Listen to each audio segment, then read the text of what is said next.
Good morning सभी को।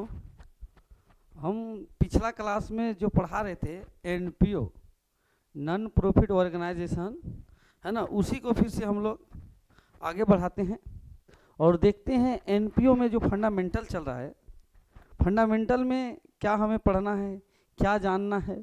तो हम लोग बताए थे कि जो एनपीओ जो होता है, एनपीओ वो दो प्रकार के कार्य करते हैं, मतलब दो प्रकार के होते हैं।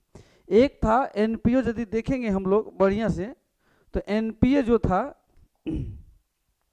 एनपीओ दो प्रकार में बता चुके थे। पहला जो होता है government non profit organisation, government non profit organisation, सरकारी गैर लाभकारी संस्थान। सरकारी गैर लाभकारी मतलब वो सरकार का तो है, गवर्नमेंट का है, लेकिन वो जो कार्य करती है नॉन प्रॉफिट ऑर्गेनाइजेशन, मतलब प्रॉफिट मेकिंग है ही नहीं। मतलब समझिए सरकार है और सरकार का एक संस्था है और सरकार ही कार्य करती है। क्या कार्य करती है? लोगों के भलाई में काम करती है, लोगों को एक तरीका से समझिए उसके हित में काम करती है। जैसे इसका परिभाषा कल भी थोड़ा सा बताए थे, आज भी हम री करते हैं। सरकारी गैर लाभकारी संस्थान वे संगठन होते हैं जिन्हें केंद्र, राज्य या स्थानीय प्रशासन द्वारा स्थापित और संचालित किया जाता है। मतलब समझिए कि ये गवर्नमेंट का संस्था है, गवर्नमेंट का संस्था है। गवर्नमेंट में का चाहे तो केंद्र सरकार की हो, चाहे तो राज्य सरकार की हो, क्या जो स्थानीय प्रशासन हो उसका हो, इसी के द्वारा संचालित होता है। इसका मुख्य उद्देश्य समाज की सेवा करना। देखो मेन पॉइंट यहाँ हम लोग समझ में आता है उद्देश्य, और उद्देश्य क्या है? समाज की सेवा करना। उद्देश्य क्या है? समाज की सेवा करना और ना कि लाभ कमाना। इसका उद्देश्य लाभ कमाना नहीं होता है ना। इसकी चलेंगे हम लोग, फीचर्स को देखेंगे, विशेषता को देखें। संचालन सरकार द्वारा किया जाता है, सही बात है। दूसरा उद्देश्य जनता को सेवाएं प्रदान करता है, सही बात है। जनता को एक तरीका से सेवाएं दे। इन संस्थाओं की वित्तीय व्यवस्था सरकारी फंड और अनुदानों पर आधारित है। हाँ, सबसे अच्छी बात यह हुई कि भाई ये तो संस्था है, लेकिन ये संस्था चलेगा कैसे? क्योंकि कोई भी संस्था को चलाने के लिए, रोटेट करने के लिए, है ना, मनी की जरूरत होती है, मनी की आवश्यकता होती है। बिना मनी के बारे में बात करेंगे तो जिस प्रकार शरीर में खून होता है, ठीक उसी प्रकार जिस प्रकार शरीर में खून की आवश्यकता होती है, ठीक उसी प्रकार व्यवसाय को चलाने के लिए हम लोग को मनी की आवश्यकता होती है। व्यवसाय को चलाने के लिए मनी की आवश्यकता होती है। ठीक उसी प्रकार एनपीओ गवर्नमेंट का है, नॉन प्रॉफिट ऑर्गेनाइजेशन संगठन है जो गवर्नमेंट का है, लेकिन इसको चलाने के लिए मनी की आवश्यकता होगी। और मनी आएगा कहाँ? फंडिंग से। कहाँ से आएगा? फंडिंग से आएगा। और कहाँ से आएगा? अनुदान से आएगा। अनुदान से इसका संचालन होगा। आगे चलेंगे हम लोग, इसके एग्जाम्पल क्या है? तो पहला एग्जाम्पल है अखिल भारतीय आयुर्विज्ञान संस्थान, एम्स। सरकारी विद्यालय, सरकारी महाविद्यालय, सरकारी अस्पताल, जो भी गवर्नमेंट के चीज़ हैं, जो सरकार के क्षेत्र में सरकार के हैं लेकिन जनता के हित में काम करते हैं, इन सारी चीज़ों को देखेंगे। ये इसका जो एक तरीका से ओनर के बारे में बात करेंगे, मालिक के बारे में बात करेंगे, तो इसका जो मालिक होता है गवर्नमेंट होते हैं, गवर्नमेंट। लेकिन ये सारे कार्य किसके, क्या कार्य करते हैं? जनता के हित में करते हैं, जनता के भलाई का कार्य करते हैं। आगे चलेंगे, पहला था। दूसरा है, दूसरा जो हम लोग को देख रहे हैं, जो दूसरा है, अब देखिए यहाँ दूसरा, non government non profit organisation. Non government non profit organisation, पहले मैंने बताया गवर्नमेंट नॉन प्रॉफिट ऑर्गेनाइजेशन, यहाँ non government non profit organisation. इसके मतलब साफ हुआ कि ये गवर्नमेंट का नहीं है, ये गवर्नमेंट का नहीं है, तो है किसका? तो हम देखेंगे इसकी पहली परिभाषा देखेंगे। गैर सरकारी गैर लाभकारी संस्था ऐसे संगठन होते हैं जो स्वतंत्र रूप से कार्य करते हैं और समाज के कल्याण हेतु सेवाएं प्रदान करते हैं। इसका संचालन निजी व्यक्ति, एकदम मेन पॉइंट देखेंगे। इसका संचालन कौन करता है? निजी व्यक्ति, समूह या समाज सेवी संस्थाओं द्वारा किया जाता है। जैसे इसका विशेषता फीचर्स में आएंगे तो इनका संचालन सरकारी हस्तक्षेप के बिना होता है, सही बात है। NPO है, नॉन प्रॉफिट ऑर्गेनाइजेशन का दूसरा पार्ट में non government non profit organisation है, तो इसका सरकार इस पर हस्तक्षेप नहीं करती है। दूसरा देखेंगे धन का प्रबंध, यहाँ क्या दान, सदस्यता, मेंबर फी, अनुदान और चंदे से आते हैं। मेन इसका मेन पॉइंट जो होता है 4 चीज जो इस नॉन प्रॉफिट मतलब non government non profit organisation जो चलाने के लिए जो आता है, सबसे पहले डोनेशन, डोनेशन जिसको हम लोग बोलते हैं दान, डोनेशन है। दूसरा मेंबर फी, मेंबर फी। अगला चलेंगे मेंबर फी, आगे सब्सक्रिप्शन, चंदा और है दान। चंदा के बाद क्या है? दान। ये सब जो होता है एक तरीका से आएंगे, चंदे हो गया, अनुदान हो गया, ये सब से सब क्या होता है? इसका संचालन होता है, इसको चलाया जाता है। इसका एग्जाम्पल में आएंगे NGO, कोई भी NGO। दूसरा धर्मार्थ ट्रस्ट है, निजी पुस्तकालय है, निजी सामाजिक सेवा संस्थाएं आते हैं। ये सब इसके एग्जाम्पल हैं जो कल हम थोड़ा सा यहाँ तक बताए थे। ये देख लीजिए। अब समझिए कि NPO जो है नॉन प्रॉफिट ऑर्गेनाइजेशन, एक समझ जाइए वो 2 प्रकार के होते हैं। नॉन प्रॉफिट ऑर्गेनाइजेशन कितने प्रकार के होते हैं? 2 प्रकार के। एक होता है गवर्नमेंट का होता है, एक होता है नॉन गवर्नमेंट का। एक गवर्नमेंट का होता है, एक नॉन गवर्नमेंट का होता है। तो दोनों बता दिए। गवर्नमेंट में बता दिए इसका स्वामित्व, इसका ओनर केंद्र सरकार, राज्य सरकार या स्थानीय प्रशासन होता है। दूसरा में बता दिए non government non profit organisation, जो देखेंगे इसका निजी व्यक्ति होता है, समूह होगा और समाज सेवी संस्थाओं होगा। आगे चलेंगे हम लोग, देखेंगे आगे। यदि आगे की हम लोग बात करते हैं तो आगे देखेंगे इसका नोट में लिखा हुआ गैर लाभकारी संगठनों का। देखो नोट में लिखा है, जो नोट में होता है उसका कुछ ना कुछ एक तरह का मेन पॉइंट ही होता है। कहता है नोट में लिख रहा है कि गैर लाभकारी संगठनों का एक आर्थिक संस्था के रूप में परिभाषित किया जा सकता है जिसका उद्देश्य बोल रहा है समाज के लिए सेवा प्रदान करना, ना कि लाभ कमाना। हाँ, ये समाज की सेवा करना, ना कि लाभ कमाना। लाभ कमाना उद्देश्य होता ही नहीं है। यदि लाभ कमाएगा, लाभ कमाता भी है, तो लाभ कमाने के लिए जो उसका जो मान लिया जाए लाभ कमाया, मतलब दैट मीन यदि वो व्यापारिक क्रियाएं करती है तो एक तरीका संस्था के उद्देश्य को पूरा करने के लिए व्यापारिक क्रिया करेंगे। मतलब जो संस्था का उद्देश्य है, जो संस्था का एक तरीका से मतलब एक तो मोटिव है, उसको पूरा करने के लिए एक तरीका से कार्य करेगा, है ना। यदि वो व्यापारिक क्रिया करते हैं, फिर बोल रहे हैं यदि कोई गैर व्यापारिक संगठन व्यापारिक क्रियाएं करती है तो वो संस्था के उद्देश्य को पूरा करने के लिए कार्य करेगी, संस्था के उद्देश्य को पूरा करेगी, ये ना अपना करेगी, ये नहीं है ना। आगे चलेंगे हम लोग, देखेंगे आगे देखेंगे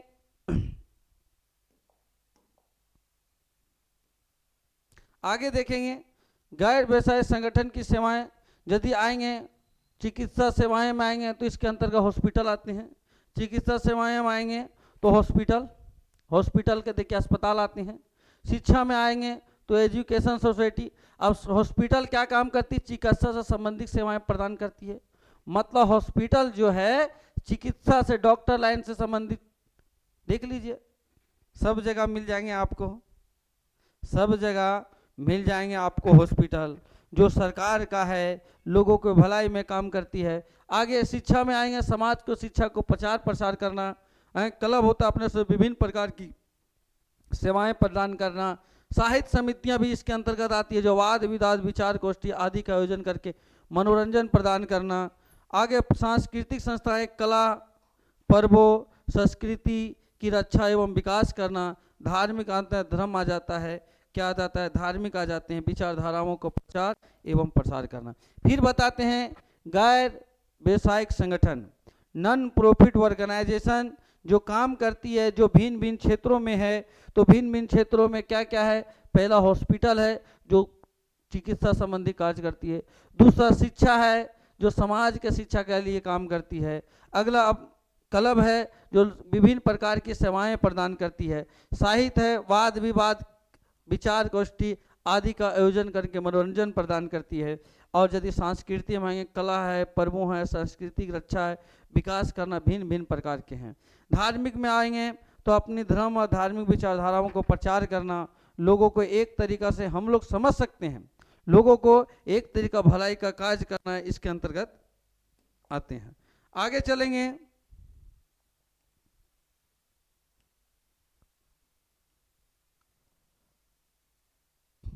चलिए यहां हम लोग लिखे हैं, क्या लिखे हैं, उपयुक्त सभी संस्थाओं किसी न किसी प्रकार सेवाएं प्रदान करती है। बिल्कुल सेवाएं प्रदान करती है, जिसका लाभ कमाना उद्देश्य नहीं होता है, जिसका लाभ कमाना उद्देश्य नहीं होता है। बार बार मैंने बोले इसका लाभ कमाना उद्देश्य नहीं होता है।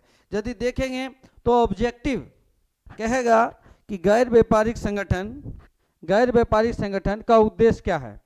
ऑप्शन में आ सकता है लाभ कमाना, सेवा करना, है ना। तीसरा और कोई दे सकता, लास्ट में नन ऑफ दिस दे देगा। उसमें आपको ऑप्शन को जो चुनना है, चयन करना है, उसमें आपको जो चयन करना पड़ेगा वो सेवा करना। इनकम का मुख्य स्रोत कौन कौन है, बोले तो ये चलेगा कैसे। एनपीओ तो पहला सदस्यों का चंदा, सब्सक्रिप्शन। अगला है डोनेशन, ये डोनेशन से चलेगा। अगला है अनुदान से। ये तीनों इसका मुख्य स्रोत होते हैं आने का। नोट में लिखाए हैं गैर, ये गैर होगा, ये कटेगा। गैर व्यावसायिक संस्थाएं कौन से खाते बनाते हैं, तो कौन कौन खाते बनाते हैं, ये क्या बनाते हैं, गैर व्यापारिक। मतलब एक तरीका से समझिए कि ये गैर कटेगा। व्यावसायिक संस्थाएं जो है, व्यावसायिक संस्थाएं जो अपने खाते बनाती है, व्यावसायिक संस्थाएं जो खाते बनाती है, ट्रेडिंग अकाउंट बनाएगी, पीएल अकाउंट बनाएगी और बैलेंस शीट बनाती है। और क्या बनाती है, ये नहीं कटेगा, ये बैलेंस शीट बनाती है। मतलब अब आएंगे हम लोग जो देखेंगे ऑर्गेनाइजेशन में जो दो प्रकार की संस्थाएं हैं, ऑर्गेनाइजेशन में दो प्रकार की। एक प्रॉफिट मेकिंग है, प्रॉफिट मेकिंग, जिसको ट्रेडिंग ऑर्गेनाइजेशन कहते हैं, ऑर्गेनाइजेशन जिसको हम लोग जानते हैं। एक होता है नॉन प्रॉफिट ऑर्गेनाइजेशन। ये अपने जो खाता तीन बनाती है। कौन कौन खाता बनाती है, पहला ये ट्रेडिंग अकाउंट बनाएगी, दूसरा ये पीएल अकाउंट बनाएगी और तीसरा ये बैलेंस शीट बनाएगी। और ये क्या बनाती है, ये भी तीन प्रकार के खाते बनाते हैं। ये संस्थाएं क्या क्या बनाती है, जो receive and payment account, income expenditure account और लास्ट में ये भी बैलेंस शीट बनाती है। मतलब receive and payment account, income and expenditure account और लास्ट में क्या बनाती है, बैलेंस शीट बनाती है। ये भिन्न भिन्न प्रकार के, मतलब समझिए ये प्रॉफिट मेकिंग संस्थाएं ट्रेडिंग और पीएल और बैलेंस शीट ये बनाती है। ट्रेडिंग पीएल में ये जानने पर प्रयास करती है, ट्रेडिंग में ग्रोस प्रॉफिट क्या हुआ, ग्रोस लॉस क्या हुआ, पीएल में नेट प्रॉफिट क्या हुआ, नेट लॉस क्या हुआ, बैलेंस शीट में व्यवसाय की आर्थिक स्थिति जानती है। ये बात बता रहे हैं आप लोग को, क्योंकि ये व्यापारिक संस्था हैं, वर्ष के अंत में अपने लाभ हानि को जरूर जानना चाहती है, इसलिए बनाती है। ये नहीं, ये रिसीव एंड पेमेंट देखती, कितना आया, कितना पेमेंट किए, इनकम एक्सपेंडिचर कितना मेरे पास बचा हुआ है, मतलब सरप्लस है, कितना डिफिसिट है, इसकी जानकारी प्राप्त करती है। आगे चलेंगे, आगे है features of non profit organisation. देखिए इसका एकदम समझिए फीचर्स में हम लोग आते हैं, देखेंगे कि इसका फीचर्स क्या है, इसकी विशेषताएं क्या है। तो इसका स्वामित्व, पहले इसका non profit organisation NPO, non profit organisation गैर व्यापारिक संगठन, इसका स्वामित्व किसी व्यक्ति कंपनी के हाथों में नहीं होता या स्वतंत्र इकाई होती है। मतलब एनपीओ का जो मालिक होगा, ओनर होगा, वो कोई एक व्यक्ति नहीं होगा, कोई एक तरीका समझेंगे, कोई एक व्यक्ति नहीं होगा, कई एक कंपनी के हाथों में नहीं होगा। क्या होगा? ये स्वतंत्र इकाई है, स्वतंत्र इकाई के रूप में काम करेंगे। पहली बात, मतलब इस संस्था को चलाने के लिए, एनपीओ को चलाने के लिए एक तरीका से जो संस्था में व्यक्ति होते हैं उस व्यक्ति में से ही एक व्यक्ति को चुनाव किया जाता है जो उसका अध्यक्ष होता है, और उसी के दिशा के निर्देश के अनुसार संचालन होता है। इसमें कोई विशेष व्यक्ति इसका मालिक नहीं होता है। दूसरा है, इस संस्थाओं का मूल उद्देश्य क्या होगा, इसका ऑब्जेक्टिव क्या होगा? तो ये ऑब्जेक्टिव क्या हो? उपभोक्ताओं या निःशुल्क सेवा प्रदान करना होता है, या उपभोक्ताओं को निःशुल्क सेवा प्रदान करता है, लाभ कमाना नहीं होता है। यदि यह संस्थाएं लाभ अर्जित करती है तो इसे व्यवसायिक क्रियाओं के लिए उपयोग नहीं किया जाएगा। सारा लाभ इन संस्थाओं के मूल उद्देश्य को पूरा करने के लिए किया जाएगा। देखिए, यही बात मैंने बोला था कि यदि कोई भी एनपीओ गैर व्यापारिक संगठन यदि वो व्यापारिक क्रियाएं करती है तो व्यापारिक क्रियाओं से होने वाले लाभ को, है ना, इसका उपयोग स्वयं के लिए नहीं करेगी, है ना। इसका उपयोग क्या करती है? व्यावसायिक क्रियाओं के लिए नहीं करेगी। इसका उपयोग जो व्यावसायिक संगठन का उद्देश्य है, उद्देश्य क्या है? लोगों की सेवा करना। लोगों को सेवा करने के लिए ही व्यापारिक क्रियाएं करेगी जो संगठन का मुख्य उद्देश्य है। इसका मतलब हुआ, संगठन यदि व्यावसायिक क्रियाएं करती है तो व्यावसायिक क्रियाएं करने में एक तरीका समझिए जो लाभ होगा वो व्यवसाय को उद्देश्य है उसको पूरा करेगा। इन संस्थाओं का संचालन कहाँ से होता है? तो बोले चंदे हो गया, दान हो गया, अनुदान हो गया, द्वारा प्राप्त अनुदानों से किया जाता है। बिल्कुल ठीक है। लाभ का उचित नियोजन, इसका उपयोग कानूनी योजनाओं को पूर्ण कार्य करने के लिए किया जाता है। इस उपयोग लाभ का उचित नियोजन जो हम प्लानिंग बनाएंगे कानूनी आवश्यकताओं को पूरा करने के लिए करेंगे। तो यहाँ तक आप लोग को समझ में आ गया होगा। अब हम लोग आगे चलते हैं। आगे जब चलेंगे, ये कौन से खाते बनाते हैं, तो ये कौन से अकाउंट बनाएंगे प्रिपरेशन में। यदि देखेंगे ये खाते जो बना रहे हैं तो बता चुके हैं कि ये रिसीव एंड पेमेंट अकाउंट बनाएंगे, इनकम एंड एक्सपेंडिचर अकाउंट बनाएंगे, और तीसरा क्या बनाएंगे? Final sheet. मतलब तीनों एनपीओ, नॉन प्रॉफिट ऑर्गेनाइजेशन जो संगठन है, नॉन प्रॉफिट ऑर्गेनाइजेशन जो संगठन हो, तीन प्रकार के अपने हिसाब किताब रखने के लिए खाते बनाएंगे। हिसाब किताब रखने के लिए खाते तीन प्रकार के बनाएंगे, receive and payment, income expenditure, और क्या बनाएंगे? बैलेंस शीट बनाएंगे। तीन प्रकार के खाते तैयार करती हैं। आगे देखेंगे, देखिए पांचवा है इन संस्थाओं को जिम्मेवारी, पांचवा पॉइंट, इन संस्थाओं सबसे बड़ी जिम्मेवारी किसको दिया जाता है? उन लोगों को दी जाती है। इन संस्थाओं की जिम्मेवारी उन लोगों को दी जाती है जो निःशुल्क भाव से सेवा प्रदान करने के लिए तत्पर रहते हैं। देखिए, जो लोग इसमें जुड़ते हैं, जो लोग एनपीओ में सदस्य बनते हैं, उसका मुख्य उद्देश्य होता है लोगों की सेवा करना। यदि वो चाहते हैं कि हमको लाभ कमाना है, हमको बेनिफिट कमाना है, तो इससे जुड़ने से उनको लाभ होने वाला नहीं है, ना तो बेनिफिट होने वाला है। तो यहाँ जो वही लोग जुड़ेंगे जिसको निःशुल्क भाव से सेवा प्रदान करने के लिए तत्पर रहते हैं। इसके लिए सामाजिक योगदान, बिल्कुल सामाजिक योगदान, समाज में उन्नति, सर्विस का सतत रूप से क्रियान्वयन किया जाता है कि जो समाज के विभिन्न कलाओं को दर्शाते हैं, समाज को विभिन्न प्रकार के कलाओं को दर्शाते हैं। आगे छठा है, इन संस्थाओं द्वारा उधार लेना देना नहीं होता। एकदम सही बात समझिए, ये एक ऑब्जेक्टिव पकड़ेगा ये कि एनपीओ जो होता है, एनपीओ कैश कॉन्सेप्ट से चलता है। इसमें एक तरीका से उधार लेन देन का कोई जगह नहीं है। उधार लेन देन कहाँ होते हैं?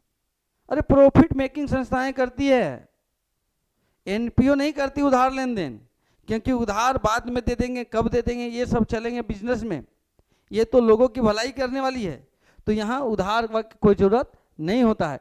इसके जगह केवल ज़रूरत पड़ने पर ब्लॉक लोन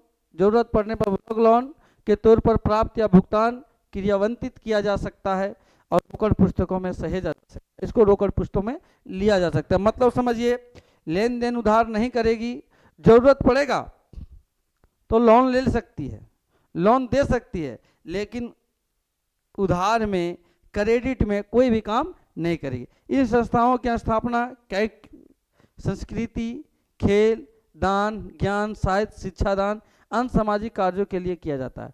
मतलब इस संस्थाओं की स्थापना संस्कृति के लिए करेगा, खेल के लिए करेगा, है ना, साहित्य के लिए करेगा, शिक्षा दान के लिए, सामाजिक कार्यों के लिए किया जाता है।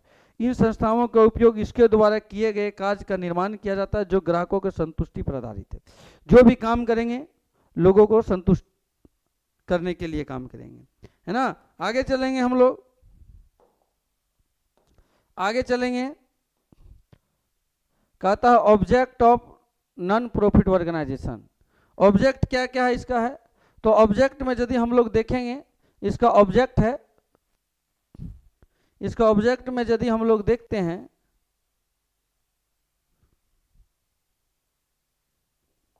क्या है, कहता अलाभकारी संगठनों का मुख्य उद्देश्य अपने लाभों को, विभिन्न लाभों को सुविधा प्रदान करना, है ना। अब उद्देश्य विभिन्न लाभों को सुविधा प्रदान करना। इसका मुख्य उद्देश्य समाज में शिक्षा, स्वास्थ्य, कला और संस्कृति के क्षेत्र में सुधार लाना। बिल्कुल सही बात है, सुधार लाना पड़ेगा।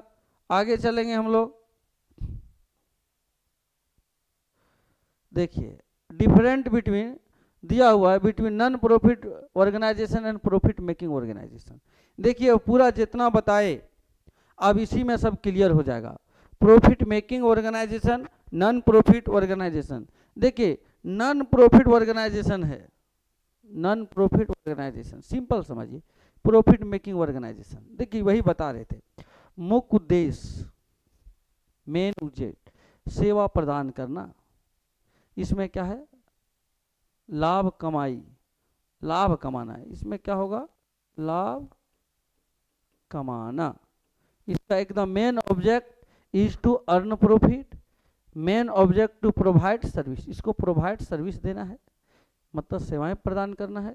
इसमें क्या करना है, लाभ कमाना, लाभ कमाना, लाभ कमाना, ये लाभ कमाना।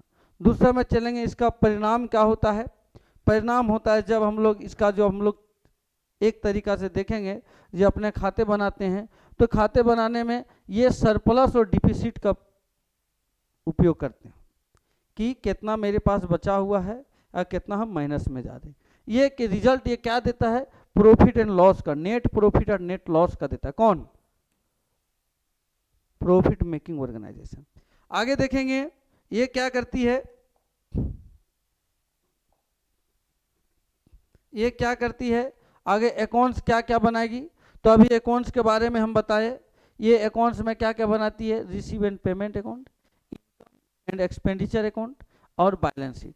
ये क्या क्या बनाती है, प्रिपरेशन अकाउंट, सच है ट्रेडिंग अकाउंट, पीएल अकाउंट और बैलेंस शीट, तीनों बनाती है। ये भी 3 प्रकार के खाते बनाती है, जैसे रिसीव एंड पेमेंट अकाउंट एक हो गया, इनकम और एक्सपेंडिचर अकाउंट एक हो गया, और बैलेंस शीट एक हो गया। ये क्या बनाती है, अपना ये एक तरीका देखेंगे, ट्रेडिंग अकाउंट बनाती है, प्रॉफिट एंड लॉस अकाउंट बनाती है, और फाइनली ये भी बैलेंस शीट बनाती है ना। तो ये इसका डिफरेंट था। अब इसके आगे हम चलेंगे, यदि इसके आगे चलते हैं तो देखिए आगे क्या बताता है, इसका economic organisation, profit making organisation में क्या क्या होता है। प्रॉफिट मेकिंग ऑर्गेनाइजेशन को यदि हम लोग बहुत बढ़िया से देखेंगे तो इसका उद्देश्य क्या होता है, प्रॉफिट मेकिंग ऑर्गेनाइजेशन का उद्देश्य जो होता है, उद्देश्य जो होता है क्या है, टू अर्न प्रॉफिट बताए, लाभ कमाना। ओनरशिप गवर्नमेंट या प्राइवेट कोई भी हो सकता है, बताए कि प्रॉफिट मेकिंग में, है ना, गवर्नमेंट हो सकता है। अकाउंटिंग सिस्टम जो चलता है, अकाउंटिंग सिस्टम देख रहे हैं ना, अकाउंटिंग जो है नॉन फंड, ये मेन पॉइंट। अब हम लोग मेन पॉइंट पर आ गए, जो एक तरीका से चलिए, जो प्रॉफिट मेकिंग संस्थाएं हैं ये यहाँ से आती, नॉन फंड अकाउंटिंग से चलता है, नॉन फंड अकाउंटिंग। इसमें प्रॉफिट मेकिंग संस्थाएं में फंड की कोई आवश्यकता नहीं होती है, फंड इसको लेना और देने से कोई मतलब नहीं है। ये क्या करती है, वस्तुओं का क्रय विक्रय करती है, व्यापार करती है, तो व्यापार में पैसा कैसे आएगा, कैसे आएगा, इसका उपयोग करती है ना। तो नॉन फंड अकाउंटिंग चलती है। दूसरा चलेंगे हम लोग नॉन प्रॉफिट मेकिंग, ये प्रोवाइड सर्विस, अभी बताए। इसका ownership government, non government organisation, सरकार भी हो सकता है, कोई खास व्यक्ति भी हो सकता है। अकाउंटिंग सिस्टम है ना, नॉन गवर्नमेंट अकाउंटिंग सिस्टम पे चलता है। और सबसे बड़ी बात है, ये जो होता है नॉन प्रॉफिट ऑर्गेनाइजेशन, ये फंड बेस पर है, फंड अकाउंटिंग। दोनों में देख लेंगे, जब देखेंगे बारीकी से देखेंगे, बढ़िया से यदि देखेंगे तो इसमें एक ऑब्जेक्टिव और होता है, कह सकता है कि प्रॉफिट मेकिंग ऑर्गेनाइजेशन है ना, प्रॉफिट मेकिंग ऑर्गेनाइजेशन जो अकाउंटिंग किस आधार पे होता है, तो इसको बोल देना है कि जो नॉन फंड अकाउंटिंग के आधार पे होता है, और इसमें यदि आएंगे तो ये फंड अकाउंटिंग के आधार पे होता है। ये दोनों में डिफरेंट बच्चों आप लोग को पता चल गया होगा, प्रॉफिट मेकिंग ऑर्गेनाइजेशन और नॉन प्रॉफिट ऑर्गेनाइजेशन, दोनों में डिफरेंट पता चल गया होगा, दोनों को डिफरेंट। अब हम लोग आगे बढ़ते हैं, आगे बढ़ते हैं तो एग्जाम्पल क्या है, इसमें क्या क्या खाते बनाते हैं बता दिए थे, वही बताए इसका कौन कौन खाते बनाने पड़ते हैं। तो देखिए एग्जाम्पल में देखेंगे, प्रॉफिट मेकिंग ऑर्गेनाइजेशन जो अपना अकाउंट रखती है, ये 4 अकाउंट, पहले हम लोग 3 बता रहे थे, एक पीएल अप्रोप्रिएशन अकाउंट भी बनाती है ना। ये देखिए 4 अकाउंट, 4 प्रकार के अकाउंट बनाती है profit making organisation. Trading PL बनाती है, जो बात बता रहे हैं इससे हमको जो जानकारी प्राप्त होगा, ग्रॉस प्रॉफिट या gross loss. PL account profit and, इससे जो हमको पता चलता है नेट प्रॉफिट या नेट लॉस। आगे चलेंगे, पीएल अप्रोप्रिएशन अकाउंट होता है, जो पीएल अप्रोप्रिएशन पीएल अकाउंट का संयोजन होता है, बैलेंस शीट में दोनों साइड का योग बराबर हो जाता है। तो हम लोग समझते हैं कि बैलेंस शीट जो है मतलब कोई भी व्यवसाय की आर्थिक स्थिति, कितना एसेट्स है कितना लायबिलिटी, इसकी जानकारी प्राप्त। उसी प्रकार रिसीव एंड पेमेंट में ओपनिंग कैश और क्लोजिंग कैश की जानकारी प्राप्त होती है, ओपनिंग कैश या क्लोजिंग कैश की जानकारी प्राप्त होती है। इनकम एक्सपेंडिचर में सरप्लस और डिफिसिट, सरप्लस और डिफिसिट की जानकारी प्राप्त होती है। बैलेंस शीट में वही कितना एसेट्स है कितना लायबिलिटी है, ये खाते से भी दोनों डिफरेंट पता चल गया होगा, है ना। एक और आगे चलेंगे, अब देखेंगे हम लोग आगे क्या है आगे, ठीक है। ये इसका एक तरीका से देखेंगे तो इसका क्लास जो था आप लोग के देखेंगे, प्रॉफिट मेकिंग ऑर्गेनाइजेशन और नॉन प्रॉफिट मेकिंग ऑर्गेनाइजेशन में एक तरीका से पूरा आप लोग को डिफरेंट बता दिए, दोनों किस किस उद्देश्य से काम करती है, दोनों का मेन मकसद क्या होता है, दोनों किस बेस पे काम करती है, दोनों में कौन कौन से खाते बनाए जाते हैं, सब चीज़ आपको मैंने बता दिया, है ना। अब सब चीज़ बता दिए, वो ऑब्जेक्टिव मतलब एक तरीका से साथ साथ में मैंने ऑब्जेक्टिव कहाँ कहाँ से आएंगे, है ना, ये भी मैंने बता दिया। अब हम लोग देखते हैं, जो वही था कि अब देखेंगे इसको तो क्या करेगा, अब मुख्य रूप से देखेंगे ऑर्गेनाइजेशन में, यदि देखेंगे ऑर्गेनाइजेशन को यदि हम लोग देखेंगे तो 2 प्रकार बताए,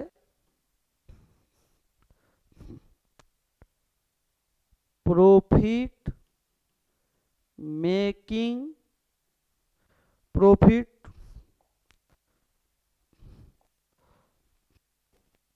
ऑर्गेनाइजेशन में 2 प्रकार बताए, profit making organisation, non profit making organisation. इसका उद्देश्य अर्न प्रॉफिट, इसका उद्देश्य प्रोवाइड सर्विस, सेवा करना, सर्विस, ये होता है। इसका ये जो होता है नॉन फंड अकाउंटिंग सिस्टम चलता है, ये फंड अकाउंटिंग सिस्टम चलता है, फंड अकाउंटिंग सिस्टम चलता है। आगे चलेंगे, देखेंगे बहुत बढ़िया से, है ना। इसके ये जो अपने अकाउंट्स बनाती है, जो अकाउंट्स बनाती है, खाता बनाती है, अकाउंट जो बनाएगी, ये अपना अकाउंट बनाएगी, इसमें यहाँ दिया हुआ है ये क्या क्या बनाएगी, ट्रेडिंग अकाउंट, ट्रेडिंग अकाउंट। दूसरा क्या बनाएगी, पीएल अकाउंट। तीसरा क्या बनाएगी, बैलेंस शीट। ये अपना यदि अकाउंट में देखेंगे तो रिसीव एंड पेमेंट अकाउंट बनाएगी, इनकम एंड एक्सपेंडिचर अकाउंट बनाएगी, और ये क्या बनाएगी, बैलेंस शीट बनाएगी। ये आपको बता दिए। इसके कुछ एग्जाम्पल थे, इसके अंतर्गत हम लोग एग्जाम्पल में यदि बात करते हैं, यदि इसका भी हम लोग एग्जाम्पल का बात करते हैं तो इसमें बताए थे इसका मुख्य उद्देश्य वस्तुओं का क्रय विक्रय करके, सेल परचेज करके लाभ कमाना।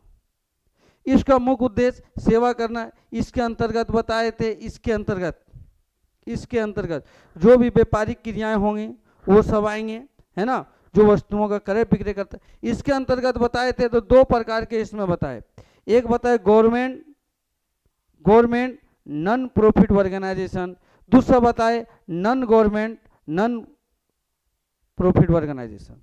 दोनों को बता दिए। ये सारे बच्चों अभी आप लोग को समझ में आ गया होगा कि ये क्या होता है, और इसमें से हम लोग डिफरेंट भी बता दिए आप लोग को क्या क्या डिफरेंट होता है, ये सब अब जान गए होंगे। ये आप एक बार देख लेंगे बढ़िया से, एक बार है ना री कर लेंगे, सारा चीज़ डिफरेंट आपको पता चल जाएगा। ठीक है, तो नेक्स्ट क्लास में हम लोग आगे इससे आगे देखेंगे। नेक्स्ट क्लास में देखेंगे कि अब इसके खाते जो बन रहे हैं, अब हम जो बता रहे हैं नेक्स्ट क्लास में जो इसके खाते बनेंगे, तो जो इसके खाते बनेंगे तो क्या क्या बनेंगे, तो इसके खाते में हम बताए कि एनपीओ का 3 खाते बनाए जाते हैं। एनपीओ का कितने खाते बनाए जाते हैं, 3 खाते। तो पहला जो खाता है रिसीव एंड पेमेंट अकाउंट। तो receive and payment account, receive and payment account. तो रिसीव एंड पेमेंट अकाउंट के बारे में हम लोग एक एक करके चर्चा करेंगे, क्योंकि रिसीव पेमेंट अकाउंट का अपना फॉर्मेट होता है, अपना रूल होता है, अपना नियम होता है, अपना कानून होता है। रिसीव एंड पेमेंट को बनाने के बाद हम लोग जानेंगे दूसरा क्या जानेंगे, income and expenditure account. Income and expenditure account, income expenditure account. जब इसको जानेंगे तो फाइनली तीसरा जानेंगे हम लोग बैलेंस शीट। अब देखेंगे कि एग्जाम में जो आप लोग क्वेश्चन आने वाला है, एग्जाम में एकदम कैरी करता है ना, यहां से भी क्वेश्चन आ सकता है, यहां से क्वेश्चन आ सकता है, या ये रिसीव पेमेंट दे सकता है, इनकम एक्सपेंडिचर दे सकता है, या आपको पहले से रिसीव एंड पेमेंट अकाउंट दिया रहेगा और कहेगा इनकम एक्सपेंडिचर और बैलेंस शीट बनाइए। तो इसी में पेमेंट की सहायता से इनकम एक्सपेंडिचर अकाउंट कैसे बनाएंगे, जब इनकम एक्सपेंडिचर अकाउंट का जो डीपी शीट या सरप्लस जो आएगा उसी के आधार पे हम लोग क्या बनाएंगे, बैलेंस शीट बनाएंगे। तो सबका अपना अपना फंडा होता है, सब अपना अपना एक तरीका से बोलेंगे, अपना अपना रूल होता है, उस रूल के अनुसार अगला चलेंगे रिसीव एंड पेमेंट अकाउंट। अब रिसीव एंड पेमेंट अकाउंट होता क्या है, रिसीव एंड पेमेंट अकाउंट बनाया कैसे जाता है, इसका फॉर्मेट क्या होता है। फॉर्मेट को एकदम एक तरीका से देखेंगे तो फॉर्मेट को है ना एकदम बारीकी से आपको यही समझा देंगे। फॉर्मेट आज में एक तरीका से समझेंगे, रटने की कोई आवश्यकता नहीं है, बुक देखने की कोई आवश्यकता नहीं, आपको यहाँ ऐसा समझा दिया जाएगा, ऐसा समझा दिया जाएगा कि आपको दिमाग में बैठ जाएगा। और जब इससे रिलेटेड कोई क्वेश्चन आ जाए और कोई जैसे ऑब्जेक्टिव आ जाए तो आप श्योर इसके आधार पे बना सकते हैं। मतलब इतना अच्छा से आपको फॉर्मेट गेन करवाया जाएगा, है ना। तो चलिए नेक्स्ट क्लास में आपको रिसीव एंड पेमेंट से शुरू करेंगे, है ना। आप लोग के लिए सबके लिए जोहार।